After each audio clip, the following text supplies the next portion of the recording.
আমার সন্দেশের রেসিপিটা কমপ্লিট হয়ে গেছে। আমি খুব সহজভাবে একটা সন্দেশের রেসিপি বানিয়ে নিয়েছি। দেখুন। আসসালামু আলাইকুম বন্ধুরা, কেমন আছেন? আশা করি ভালো আছেন। সোনা মম কিচেনে আপনাদের স্বাগতম। বন্ধুরা, আজকে আমি নারকেল ও দুধ দিয়ে খুব সহজভাবে একটা রেসিপি করব, সন্দেশের রেসিপি, সেটা আপনাদের সঙ্গে শেয়ার করব। তো আসুন রেসিপিটা শুরু করি। তো সন্দেশের রেসিপিটা বানানোর জন্য নিয়ে নিয়েছি 1 বাটি নারকেল কুড়া, 1 গ্লাস লিকুইড দুধ, 1 কাপ গুঁড়ো দুধ, কিছুটা ড্রাই ফ্রুট নিয়ে নিয়েছি, কাজু বাদাম ও কাঠবাদাম। এখানে নিয়ে নিয়েছি আইসিং সুগার, বাড়িতে গুঁড়ো করে নিয়েছি। আর এখানে নিয়ে নিয়েছি 4টে এলাইচি গুঁড়ো করে। তো আসুন রেসিপিটা শুরু করি। তো এদিকে আমি গ্যাসটা জ্বালিয়ে দিয়েছি। গ্যাসটা জ্বালিয়ে আমি একটা ফ্রাই প্যানও বসিয়ে দিয়েছি। ফ্রাই প্যানটা গরম হয়ে গেছে। আমি লিকুইড দুধটা দিয়ে দেবো ফ্রাই প্যানের মধ্যে।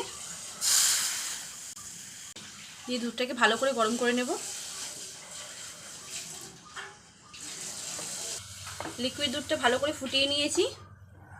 এখন আমি আইসিং সুগার দিয়ে দেব।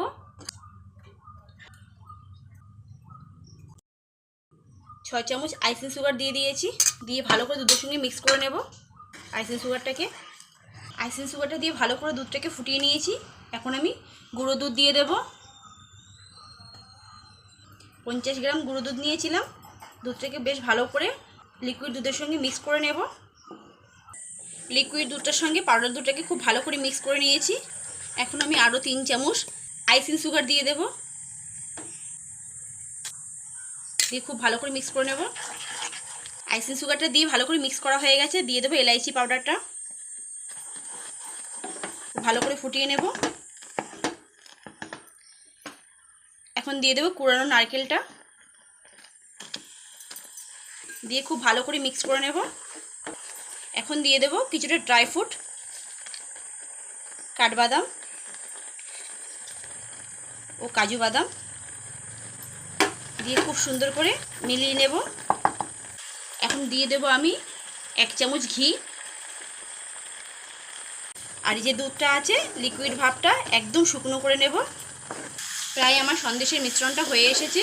আর একটু শুকিয়ে নেব। সন্দেশের মিশ্রণটা পুরোপুরি রেডি হয়ে গেছে। আমি এখন গ্যাসটাকে বন্ধ করে দেব। তো সন্দেশের রেসিপিটা হয়ে গেছে। আমি এখন একটা প্লেটে নামিয়ে নেব। এখন আমি প্লেটের মধ্যে নামিয়ে নিয়েছি। একটু ঠান্ডা করে নেব। ঠান্ডা করার পরে আমি সন্দেশের শেপ দিয়ে দেব। তো সন্দেশের মিশ্রণটা রেডি হয়ে গেছে। এখন আমি সন্দেশের মিশ্রণটাকে শেপ দিয়ে নেব সন্দেশের। তার জন্য আমি সামান্য ঘি হাতের মধ্যে লাগিয়ে নেব।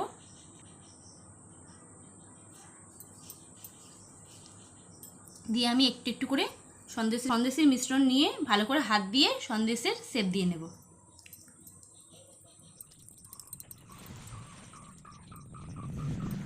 আমি এই শেপ দিয়েছি, চৌকো শেপ। আপনারা আপনাদের ইচ্ছার মতন শেপ দিয়ে নিতে পারেন। এইভাবে প্রত্যেকটাকে আমি শেপ দিয়ে নেব।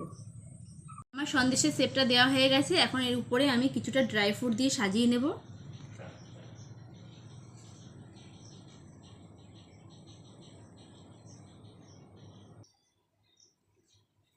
তো এদিকে আমার ড্রাই ফ্রুট দিয়ে সাজানো হয়ে গেছে। আমি 15 মিনিটের জন্য নর্মাল ফ্রিজে রেখে দেব। এখন গরম আছে। ঠান্ডা হওয়ার পরে সন্দেশের কালারটা একটু চেঞ্জ হয়ে যাবে। তো 15 মিনিট হয়ে গেছে। 15 মিনিট পরে আমি ফ্রিজটা খুলে সন্দেশটাকে বার করে নেব।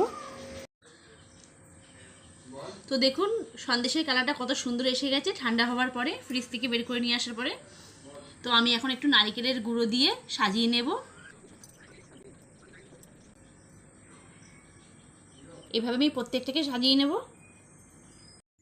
আমার সন্দেশের রেসিপিটা কমপ্লিট হয়ে গেছে। আমি খুব সহজভাবে একটা সন্দেশের রেসিপি বানিয়ে নিয়েছি। দেখুন, ডেকোরেশনও করে নিয়েছি, সাজিয়ে নিয়েছি। তো আমি একটা খেয়ে চেক করে দেখব কেমন হয়েছে, টেস্ট করে। বাবা একটা খেয়ে দেখো।